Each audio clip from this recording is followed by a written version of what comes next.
بہت عرصے مجھے اس راز کا پتہ ہی نہ چل سکا کہ ماں کو میرے آنے کی خبر کیسے ہو جاتی ہے۔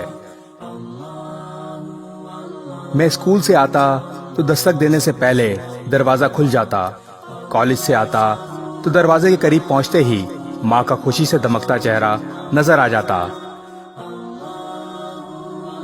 وہ پیار بھری مسکراہٹ سے میرا استقبال کرتی، دعا دیتی اور پھر صحن میں اینٹوں سے بنے چولہے کے قریب بیٹھ جاتا۔ ماں گرما گرم روٹی بناتی اور میں مزے سے کھاتا۔ جب میرا پسندیدہ کھانا پکا ہوا ہوتا تو ماں کہتی، چلو مقابلہ کریں۔ یہ مقابلہ بہت دلچسپ ہوتا تھا۔ ماں روٹی میرے سامنے رکھتی اور کہتی، اب دیکھتے ہیں کہ پہلے میری دوسری روٹی پکتی ہے یا تم اسے ختم کرتے ہو۔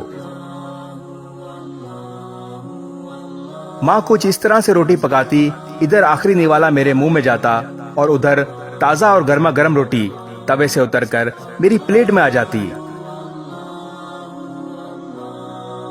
یوں میں 3 سے 4 روٹیاں کھا جاتا، لیکن مجھے کبھی سمجھ نہ آئی کہ فتح کس کی ہوئی۔ ہمارے گھر کے کچھ اصول تھے، سب ان پر عمل کرتے تھے۔ ہمیں سورج غروب ہونے کے بعد گھر سے نکلنے کی اجازت نہیں تھی، لیکن تعلیم مکمل ہونے کے بعد مجھے ملازمت ایسی ملی کہ میں رات گئے گھر آتا، مگر ماں کا وہی معمول رہا۔ میں فجر کے وقت بھی اگر گھر آیا تو دروازہ خود کھولنے کی ضرورت کبھی نہ پڑی۔ لیٹ ہو جانے پر کوشش ہوتی تھی کہ خاموشی سے دروازہ کھول لوں تاکہ ماں کی نیند خراب نہ ہو، لیکن میں ادھر جیب سے چابی نکالتا اور ادھر دروازہ کھل جاتا۔ میں ماں سے پوچھتا تھا کہ آپ کو کیسے پتہ چل جاتا ہے کہ میں آ گیا ہوں؟ وہ ہنس کر کہتی، مجھے تیری خوشبو آ جاتی ہے۔ پھر ایک دن ماں دنیا سے چلی گئی۔ ماں کی وفات کے بعد ایک دفعہ گھر لیٹ پہنچا، بہت دیر تک دروازے کے پاس کھڑا رہا،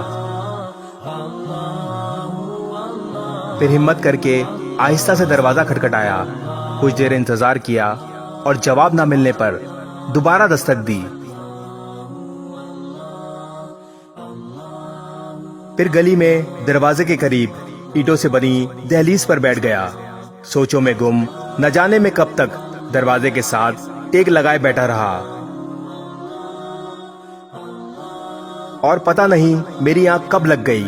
بس اتنا یاد ہے کہ مسجد سے اذان کی آواز سنائی دی۔ کچھ دیر بعد سامنے والے گھر سے امی کی سہیلی نے دروازہ کھولا، وہ تڑپ کر باہر آئیں، میرے سر پر ہاتھ رکھا اور بولی، بیٹا تمہاری ماں گلی کی جانب کھلنے والی تمہارے کمرے کی کھڑکی سے گھنٹوں جھانکتی رہتی تھی۔ ادھر تو گلی میں قدم رکھتا تھا، وہ ادھر بھاگم بھاگ نیچے آ جاتی تھی۔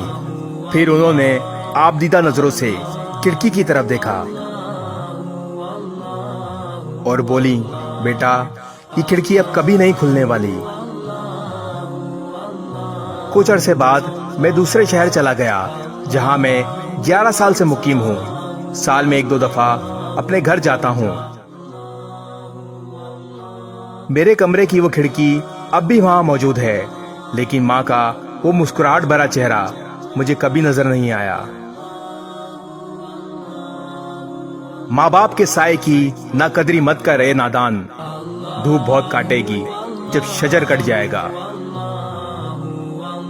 اللہ پاک ہر کسی کے ماں باپ کو سلامت رکھے، آمین۔